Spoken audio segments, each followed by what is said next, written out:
Yan po, dahil sa bagyo, nagtali na po ako ng mga lubid sa bubong.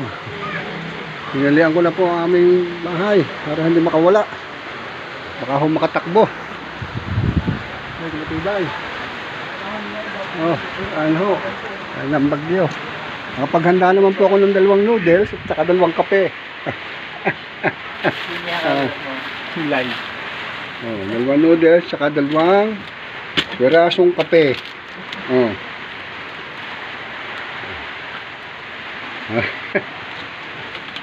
Diyos ko.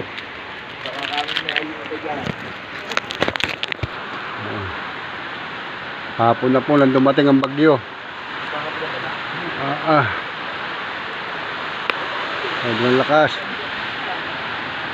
Ano, kumihit na ho ang hangin. Mamaya bahala ho dito.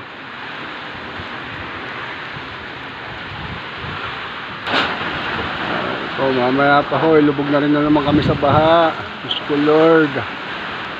Ilubog na naman sa baha po.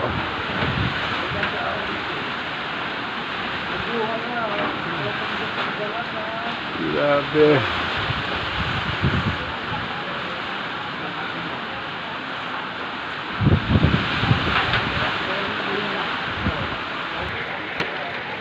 Ito, palaki na naman ang tubig. Mga baha na naman po ito ng malaki. Hanggang bewang. Pasok naman po sa bahay maya-maya rin.